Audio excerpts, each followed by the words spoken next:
Alright. What the bloody hell, everybody? We're here with a balance patch. Can you believe it? It's December 7th, 2022. It's actually December 8th where I am because I'm in the future in Australia. And about 1 hour ago, this just dropped on the Blizzard Battle.net website and forums. StarCraft 2 5.0.11 PTR patch notes. So there's a patch, it's been pushed to the public test realm, which is basically a testing server. Anyone can hop on to play that. And it's testing out a whole bunch of awesome things. So this is really great news. A lot of people are getting very pessimistic. It's been such a long time since the last patch, which was kind of a sniper patch aimed at fixing the Void Ray versus, Max Queen, very boring Zerg versus Protoss meta. That was a perfect patch. It fixed that meta, but it wasn't enough to keep the game fresh and keep addressing issues and keeping the game moving. And a lot of people were losing hope because it wasn't coming. I, myself, have been very slow at releasing videos. I promised to update the community about it, and I didn't do it. But anyway, that's enough said. Let's just keep looking through and see what these changes actually are. We'll read through them, and I'm hoping that these actually end up going live before the World Championship in February, March. This is kind of the off-season period right now, but maybe it'll be just after that. So worst case scenario, these won't be live for another 3.5 months. Best case, they'll be pushed out sometime in the next month or two, which would be awesome if we could see a world championship with some balance changes for it. All right, so into the changes, we've got Zerg. First of all, the creep tumor cooldown increased from 11 to 13 seconds, sight range reduced from 11 to 10. Basically, you have a little bit less creep vision, very marginal. I would not mind that being nerfed a lot more. That's something I've been vocal about, is I think creep gives a bit too much map control and vision. And the cooldown being increased means it's a bit longer before you can spread a creep tumor, which, let's be real, most players don't spread it nearly as quickly as they can. It's sitting there for ages, off cooldown, waiting before we remember to do it. But if you're a very top tier player who's got map control and is able to, you can't do it quite as often. So this will nerf it at the higher end of play. It won't really nerf creep spread very much for your average Joe. Hatchery Lair and Hive. Now, this is one I don't actually understand. I've messaged Scarlett about this, and she didn't actually respond. So I actually don't know what this is. Hatchery Lair and Hive. Creep spread interval decreased from 0.3 to 0.25, and sight range increased. So I don't know why they want the sight range to be increased to just 12. I'm imagining it's so a hatchery can see a spine crawler building on the edge of creep inside your main base, or something like that. Super weird. I don't know exactly what else it's for. Obviously, I'll have to follow up on that one. You guys let me know in the comments if you know what this is about. I don't know why this change is in there. Viper. So they've added a 0.71 second cast finish time to abduct. Cannot move or use other abilities during this time. Okay, so basically it's saying before the Viper could run forward, abduct 2 siege tanks, and instantly run away. It would just be like, blip, blip. To the point where it was almost like it was using 2 different tongues simultaneously to grab those units. Now it's gonna have to and then get out of there. So it's going to be easier to snipe Vipers when they come forward to abduct, and it's not going to be as easy for, say, 2 or 3 Vipers to come forward and bam, abduct 6 disruptors, kill them all, get out of there scot-free. So this is going to punish very high level Viper usage, and just the ability for a small number of Vipers to hard counter a very high number of siege tanks, Thors, disruptors, Colossus, those sorts of units. So this is interesting because it just makes the Viper a little bit less dominating when there's no answer to it. Mech players especially will be very happy about this because abduct is a big problem that unless you have ghosts out, mech struggles with. Ultras. Okay, so this is one of the biggest changes for Zerg. The Ultralisk, reduced size by 12.5%, increased range slot from 1 to 1.4. So, okay, so the size is going to mean the Ultras don't actually get stuck on each other as much. You can fit more into a cramped space. 12.5 might not sound like a lot, but that's pretty significant. Those Ultras are just going to be able to move more fluidly without bumping into each other, get through choke points, and get on top of the enemy. And the range slop, basically, as it says, the range target, that's how far they can move before you miss. So a lot of the time, if Marauders are stutter stepping versus Ultras, your Ultras run up, they start attacking, the Marauder gets too far away, the attack doesn't hit. And then the Ultra runs forward, tries to attack, the Marauder's already gotten out of range, and it just kind of keeps doing these like half attack animations and not quite being able to connect. So unless you have Fungal or Zerglings to surround the Ultra, can feel really bad versus Blink Stalkers, Stimmed Marauders, this sort of stuff. That's going to make the Ultra way better there. I already love Ultralisks. I feel like this might make Ultralisks a little busted at lower levels of play. I mean, that busted is a very strong word. It might make it significantly more powerful, which I'm fine with. The Ultra has been a unit which people kind of poop on for a long time. Very underrated unit. So, hey, I'm really excited to see what that does. I know I'll be making Ultralisks pretty much every matchup, every game. Okay, here's a big one. The Hydralisk. Muscular augments move speed bonus increased from 0.79 to 1.05. So that's a pretty significant movement speed increase of 0.2 with their move speed upgrade. It's going to make them obviously way more agile on the map, faster. And most importantly, what pairs with that is their damage point reduced from 0.15 to 0.1. That sounds like crazy jargon. Basically, 0.15 was how long it took the Hydras to attack before. It was like a delay when you tell a Hydra to attack before it actually attacks. Now, Marines, for instance, have, I think, 0.1 damage point, or very, very low at least, where they're like, move, shoot, move, shoot. So you can stutter step them perfectly. And a lot of other units that stutter step really smoothly, like Mutalisks, 0.1 damage point, you can shoot and already be moving. You barely need to even stop it. It almost feels like you can shoot while you're moving. So by reducing that, whereas Hydras at the moment, you can kind of shoot, move, it's a little clunky. This is going to make them, combined with the movement speed, way more flexible as a unit, where they can stutter step and kite almost like Marines a little bit. I mean, Zealots are still going to get on top of them if they get flanked or surrounded. They're still very fragile units, but that's going to really help them out, especially in Zerg versus Zerg. I know people probably aren't thinking about that matchup, but whenever the Roaches get on top of the Hydralisks, they just get wrecked so hard. Giving them a bit more mobility and a little bit better damage point for the stutter step could make them a lot more powerful in Zerg versus Zerg, as well as the other matchups. All right, so the Broodlord move speed gets increased here. That's a pretty good move speed increase to 3.3 from 1.97 to 2.3 move speed, but it comes at a huge nerf to the Broodlord, which is the duration of the Broodling reduced from 5.71 to 3.57. Now, if those Broodlings are still just getting eliminated by Hellbats or something like that, or Archons and Colossus, it doesn't really change that much. But it really changes things for situations where the Broodlords are just like blocking Thors with just an endless stream of Broodlings going out, or Stalkers, something that can't really clear the Broodlings up. So it's not going to be as effective at just blocking an army from getting anywhere near it. And it should open up especially more capability, I would imagine, for like Blink Stalker style armies to like blink forward and stutter step forward, focusing those Broodlings down. All right, this is one I actually called for. The Ravager build time has been increased from 12 to 17 seconds. That's pretty significant. This is going to mean you can't just wait to the last possible second with like a hand. Say you've got a lot of, say in Protoss vs. Zerg, you'll have like, okay, I've got 6 Queens, I've got maybe 6 Roaches for safety. Otherwise, I'm just droning. And then you see an attack come, you're completely surprised by it. You weren't scouting at all. You just turn all your Roaches into Ravagers, and the ability to instantly make a defensive long-ranged artillery unit, basically, that you can kind of fall back defensively on creep with, is so good at stopping surprise Protoss attacks, as well as in the other matchups, but especially in that matchup. So nerfing that means a Zerg player is going to need to be a bit more on top of their scouting, so that they can't just get out of jail free at the last second with it. I'm sure there's people already shouting, well, Protoss have recall, let's get out of jail free. I get it, I understand. And one of the downsides as well is this will weaken Ravager attacks. It's going to take an extra 5 seconds to morph those Roaches into Ravagers as you're attacking across the map. So this does remove some of Zerg's early game aggression options and the power of them. And that's what gives me second thoughts about it, even though I feel like it's a pretty good change. I also personally would like if they reduce the armor on the Ravager Cocoon. It's 5 armor at the moment.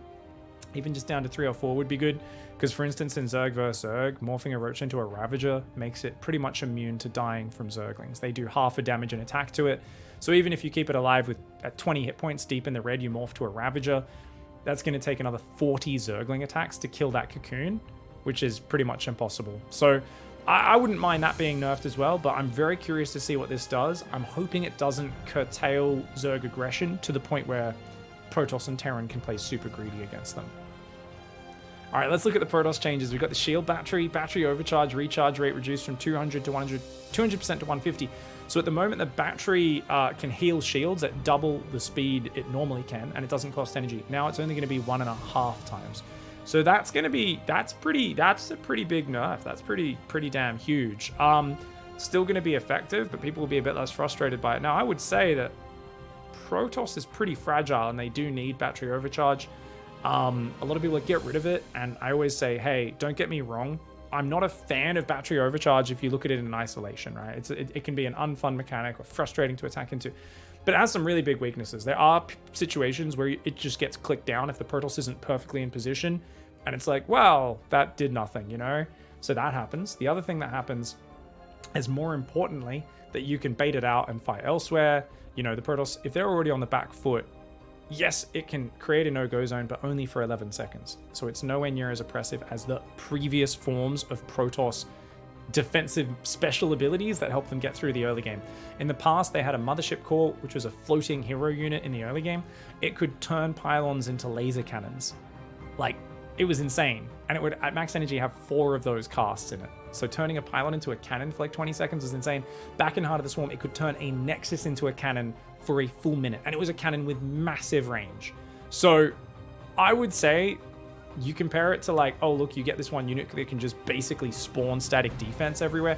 That was frustrating. The number of times a Terran wasn't watching, a double drop flew into some pylons, and it was like, bam, all 4 pylons got turned on, 2 full drops snapped out of the air by a single unit, and you're like, really?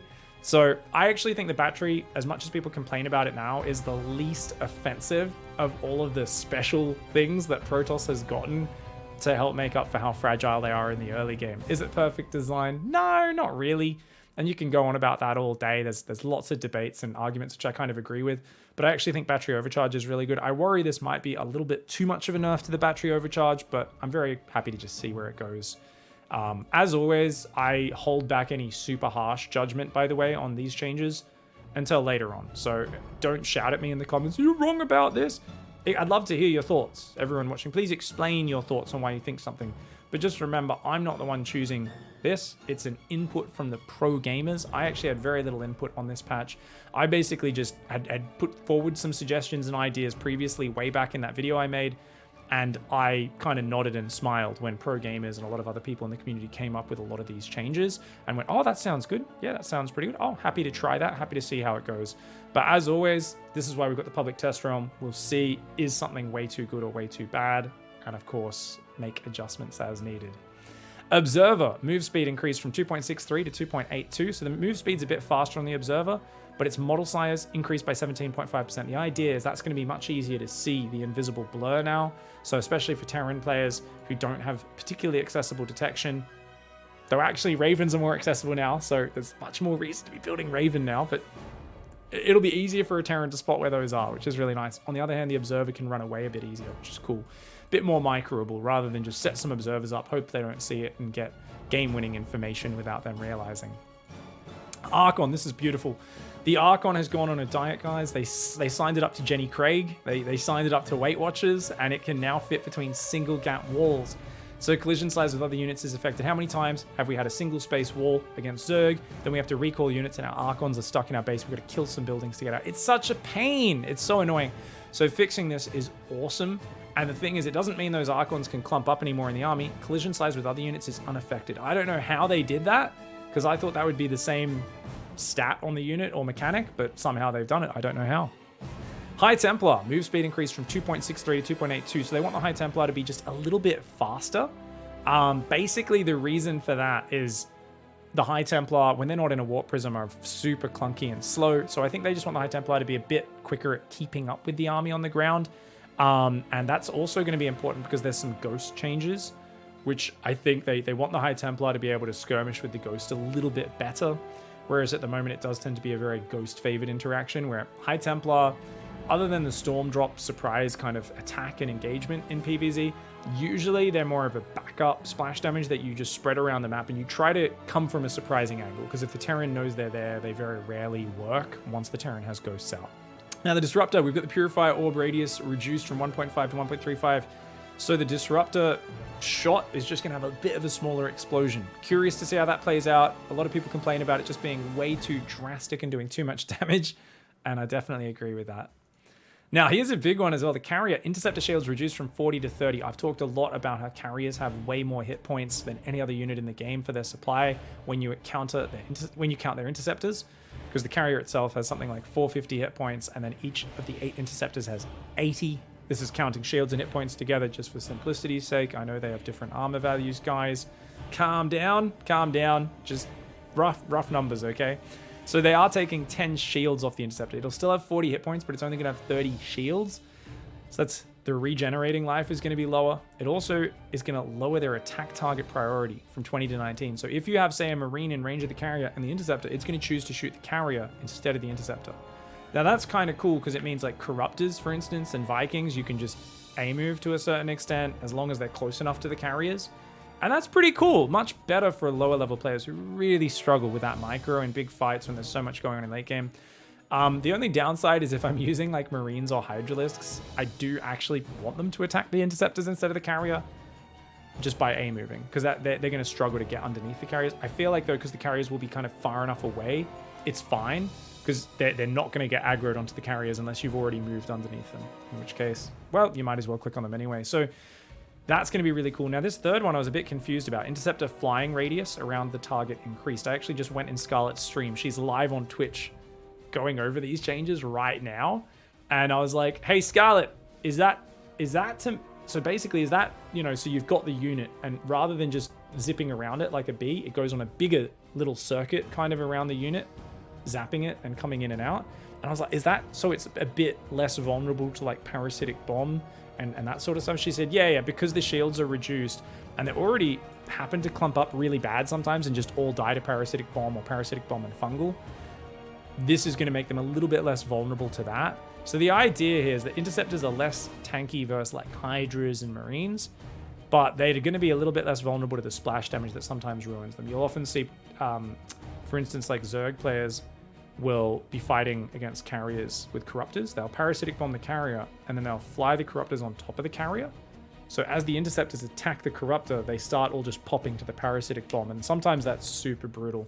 So I think this is a good balancing act of making it easier to A-move against carriers, so they're way less frustrating to play at low levels if you have the right units. And you can also potentially A-move your way through those Interceptors with like Marines and Hydras just a little bit easier. This is a bunch of really cool changes. Carriers have been, I think, very frustrating, especially for low and mid-tier players to play against for a long time. And it's just going to mean having 1, 2, or 3 carriers in a late game army, even at pro level, is going to cause less of a distraction. Whereas up to now, it was so annoying having those Interceptors zipping around would force so much more micro out of the opponent. The Sentry build time is reduced from 26.4 to 22.9 seconds. Sentries don't see a lot of use at the moment, especially with Ravagers countering them. This combined with the Ravager nerf makes me think we have a much higher chance of seeing a lot more Sentries. And I wouldn't mind that coming back. For me, it's just like, hey, make changes to bring back Sentry interactions. I think that'd be really cool. You know, I was watching some Heart of the Swarm games the other day, and there was so much force field spam to the point where it was oppressive. But you've got Ravagers now. Even if those Ravagers are a bit more inaccessible, I wouldn't mind the Sentry coming back and giving the Protoss a little bit more power to push and threaten and kind of utilize the architecture of the map to their advantage. Now, for those who don't know, Forge upgrades actually take way longer than Evo Chamber or Engineering Bay upgrades. And this is because Chrono Boost meant that Protoss were getting their upgrades way faster. Felt like it was too powerful. So basically, they've shaved off a little bit of the nerf to the Protoss upgrades. The Protoss upgrades still take longer than Zerg and Terran, but by taking 7 seconds off tier 1, 9 seconds off tier 2, 11 off tier 3, it's a little bit less drastic. So it just means that Protoss players don't need to dump as much Chrono Boost into their upgrades in order to keep their upgrades on par with Terran and Zerg. All right, onto the Terran section. Let's go. We've got the Ghost Enhanced Shockwaves upgrade removed. That's right, the AoE upgrade that makes the EMP massive, the size of my head, is now removed. We've got base EMP radius increased from 1.5 to 1.75. So EMP by default is just going to be a little bit better, but you don't have the giant upgrade. I'm totally down with that. Ghosts are already a pretty expensive unit. And this is going to finalize EMP as being somewhere in between the old value and the base one without the upgrade. It also, here we go, steady targeting is cancelled if the target moves more than 13.5 range away from the ghost while casting. Oh, okay, cool. So basically this means rather than just running forward to attack the ghost as the only way to counter it, because you used to be able to break it if you ran away out of vision, but they would just drop a scan, so you could never break vision and it had unlimited range. So extreme example, but a silly one, you could have a Zergling get sniped at maximum range, and by the time they finish casting it, that Zergling could be like 2 screens away, maybe even more, and the snipe would still kill it. So in this case, if you're quick enough, as you see all those snipe lines come out, to quickly run back with your ultras or your lurkers, you're not going to have them all get popped as easily. This gives Zerg especially the ability to withdraw from battles a little bit easier, rather than only having the aggressive option as the way of dealing with it. That's a pretty big nerf for late game ZVT. Those sort of punishing the Zerg when they tried to pull back by sniping all their lurkers, their overseers, their ultras, their hydras, that was a big part of how Terran got such great value in late game TVZ. So I think that is a pretty big nerf. I wonder how that shakes out, because I feel like Maru is favored in endgame, but other than that, I don't really know if the other Terrans are actually favored over the Zergs. It would be interesting to hear what they all think about that. Now, this is a cool one, guys. The Banshee Hyperflight Rotors upgrade time reduced from 121 to 100 seconds, and they're taking 25 minerals and 25 gas. So that's the Banshee movement speed upgrade. I love that they're making that a little bit cheaper. It's just such a fun upgrade. It doesn't see much use. There's no, and this is not drastic changes. It's not like they're halving the time and the cost. You've still got to get Cloak for them if you want to have both upgrades. They're such an expensive investment, and while they have massive damage, they're so fragile. So I just love that they're adding these in. You see like Gumiho, Special, a couple of players do use Hyperflight Rotors Banshees pretty often, but I've never felt like, oh, that's so broken and unfair. So making that more accessible for the masses is going to be awesome. Okay, Cyclone. This is a really cool change. Mag field accelerated damage bonus changed from +20 versus armored to +10 versus all. So at the moment, the Cyclone, with its mag field, it does double damage, goes from 20 to 40 damage a tick with its lock-on, but only to armored units. The problem is, like, versus Zerg, there's always Lings, Banes, or Ravagers, or Queens, all light units up front, or unarmored units, or whatever, Psionic. You don't get bonus. Archons or Zealots are always in front for Protoss. You don't get bonus. So it always feels like you get this upgrade, and in the situation where you're fighting just Roaches or just Stalkers, it looks amazing, and most other situations, it's just not giving you a bonus. So they're saying, look, we're going to make it less of such an extreme. You're not going to be able to gun down a Nexus instantly with 4 Cyclones, or kill Stalkers and Roaches quite as quickly, but you're going to kill everything a bit faster. That's going to, I think, bring back that Cyclone battle mech roaming style a little bit, which I'm excited for, because I just haven't been able to have a lot of success with that for a while. I mean, it's a style that irritates people to play against, but I don't think this will make it overpowered. We'll have to see, though. Now, Sensor Towers, especially on the small map pool we have at the moment, is ridiculous. Waterfall, Inside Out, there's another map. You guys know. Whatever the other small maps are, you know what it is. Moondance as well. Sensor Towers just see huge amounts of these maps, and reducing that by 3 just means there's a little bit more chance to actually surprise the Terran in the late game, as obviously we've seen a real preponderance of Terrans building mass planetaries and just turtling up for so long and really stalling out games to win in the ultra late game. And the Sensor Towers have really reduced the opponent's abilities to make movement actually successful to find damage. Hero vs. Maru recently in the Atlanta finals is a good example of that. Semi-finals, I should say. All right, we've got the Raven. The Raven rework here. Gas cost has been reduced from 200 to 150. So that's a big decrease. 50 gas, that's pretty huge. And most importantly, build time. Look at that. 43 seconds to 30 seconds. Ravens build so much faster. And they get +25 starting energy. I mean, this is massive. The nerf here is that interference matrix is reduced from 11 to 8 seconds. Anti-armor missile armor reduction reduced from 3 to 2. So these two abilities are still good. They're just not quite as effective. Auto turret is more expensive, 50 to 75. Okay, that's pretty good. Auto turret spam was pretty powerful. And Corvid reactor upgrade removed. That was the +25 starting energy, but they start with 75 now. So, okay, so auto turret has been significantly nerfed. I didn't realize that was there at first, but you know what? It's still a detector. It spawns with more energy, so you still spawn with an auto turret. I think the abilities are still good. You save on gas, you save on build time, which is the bigger thing.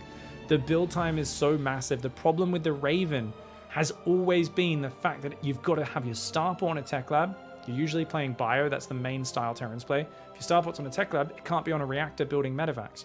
And you got to sit there building a Raven or building 2 or 3 Ravens. It takes so long. And then if that Raven dies, it's like, oh my god, I lost my detector. And this is why, everyone says, why don't you just build a Raven? And it's like, man, in a messy game of StarCraft, having to swap your starport onto a tech lab, build a unit, swap it back onto the reactor, that's a lot of attention and APM.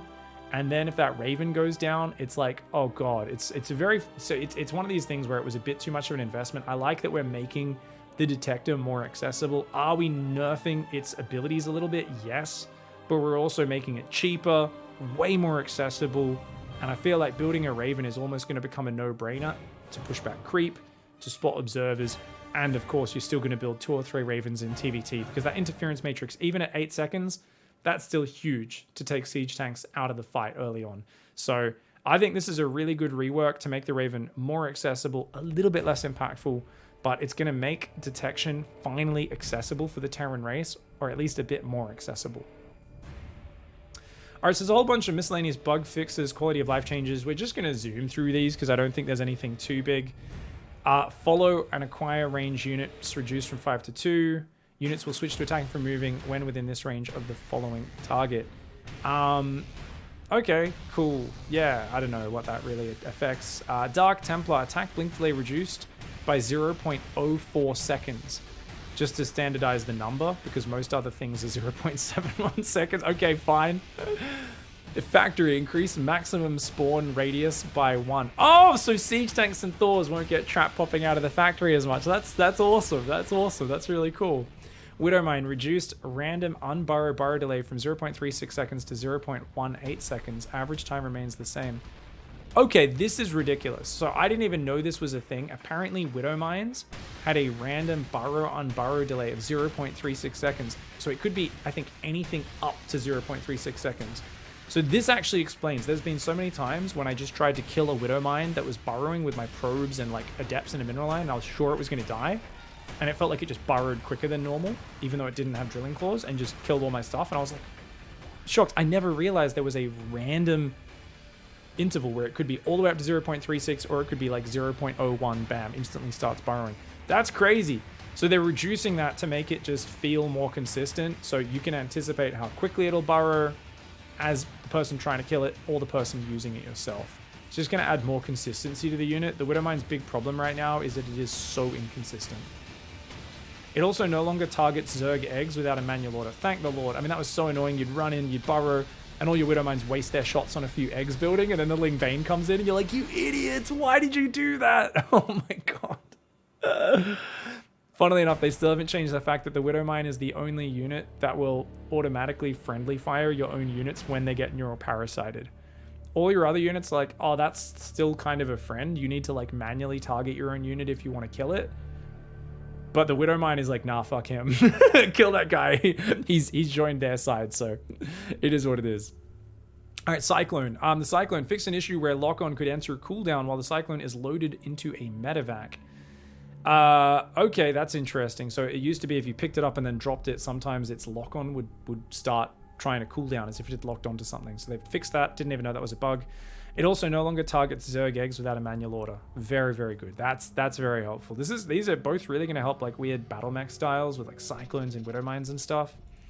Shield battery. Fix an issue where repeatedly issuing a stop command could increase the shield regen rate. That's been banned in tournaments for a while, but there's probably still some people abusing this on ladder.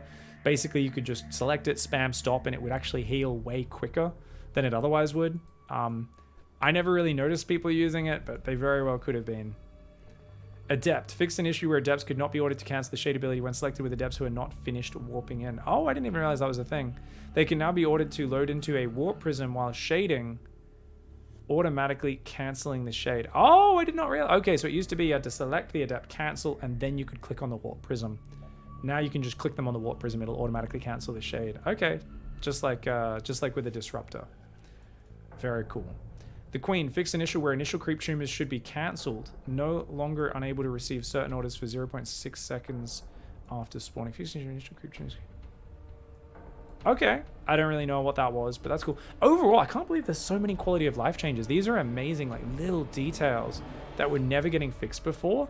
And now that the community's in charge of it, it seems like there's all these little details that are getting fixed. Shout out to all the attention-oriented nerds, pro gamers, and community figures, mostly pro gamers who are in the Balance Discord that actually have come up with all these changes. Attacks will no longer be blocked by certain low ground terrain features. Okay, yeah, it used to be sometimes like lurkers would like attack across like a crevasse or like a little bit of water or a gap or something, and like the attack just wouldn't pop up on the other side, and then other times it would. So that's good. Fix that up. Orbital command. Fixed an issue where Mule could be cast targeting refineries close to command centers. I think that just means like you could accidentally click it on a refinery thinking you'd clicked it on the minerals and it would just stand there not mining minerals and you wouldn't realize. Not 100% sure. Fix an issue where Hydras attack faster at melee range. Who the hell knew that was an issue? I did not. Some guy out there who's been stutter stepping his Hydras into melee every fight is like, yeah, of course I knew. You got a 20% boost, man.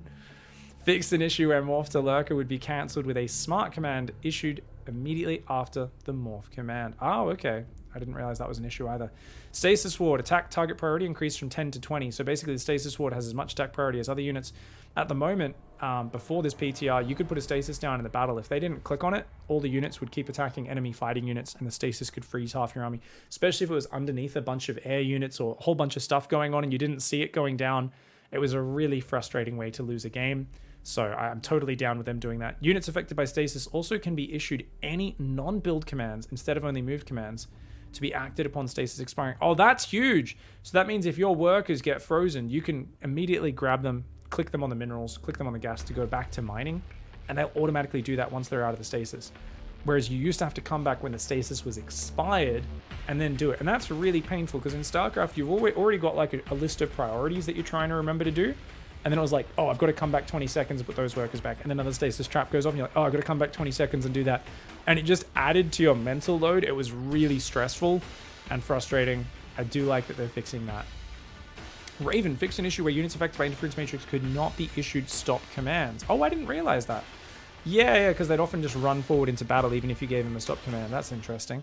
Fixed an issue where units affected by interference matrix would walk forwards below their attack range when given attack move commands. Oh, okay.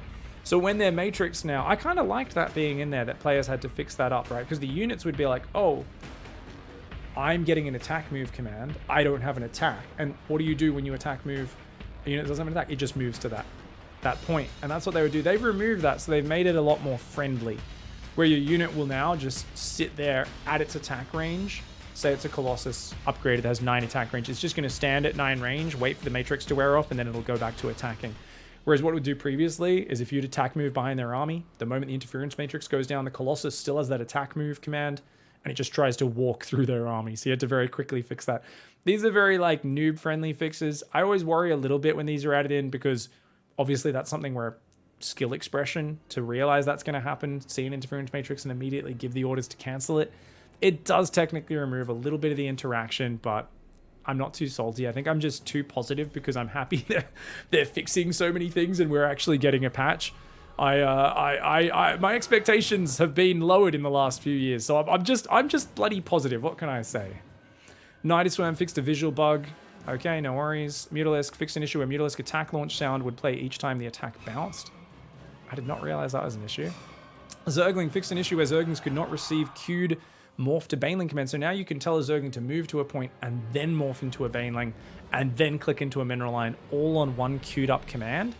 And it should actually work. That's cool. That's cool. I did not realize that they were thinking about adding that in. Fixed an issue where Zerglings and Swarmers could not be given commands while unburrowing. Ah, so especially if you're playing with late latency, when you're unburrowing them, you couldn't tell them to move anyway. You had to wait for your command to go through, wait for them to unburrow, and then you could click them somewhere. That's especially going to help. That's going to help everyone, but it's going to especially help players who play with lag, where stuff like that is so annoying. Roach fixed an issue where Morph to Ravager would be cancelled with a smart command issued immediately after Morph command. So this just means if you these smart command cancel ones, I think it's just like if you clicked Morph Ravager and then quickly gave a right click with your army, it would cancel that morphing. You needed to like wait a fraction of a second, whereas now it's like no, it will actually morph that instantly and won't get cancelled. So that's cool. Liberators fixed an issue where Liberators could not be given certain orders immediately after being ordered to unsiege. Okay, so they're just making all the units a bit more responsive in these areas. This is great. No longer need to wait for full deceleration before beginning to attack with workers. Okay, so workers are going to be a little bit more aggressively microable. I already love microing workers to attack and harass my opponent. This is going to be a lot of fun. That's going to make Captain Dickhead twice as powerful. And last but not least, the Ghost Steady targeting snipe can now be manually cancelled. So you can just hit escape and run away, whereas you couldn't do that before. Okay, that's awesome. This is such a huge amount of quality of life and bug changes That's bug fixes and quality of life changes. That's amazing. I'm also really happy with all these balance changes. None of these jump out at me as being like, oh, that's too powerful. I just think it's really decent all around. I'm sure there's already a lot of Terran players who are saying my changes are way worse for my race. I'm sure there's a lot of Zergs saying the same for their race, Protoss for their race. If you guys can make any reasonable arguments rather than just froth at the mouth and shout about it, I'd love to hear them in the comment section. Please let me know what your thoughts are, any specific concerns, extra changes you'd like to see, and just your general feeling. For me, it's a big fat smile. This is a beautiful Christmas present. I'm going to get right on the PTR, play some games, and I'll be uploading those over the next few days as well so you guys can see some of the changes in action. Thanks for watching. If you guys want to hear more about StarCraft 2 and check out some of my other videos, we'll see you in the next one. Goodbye and good night.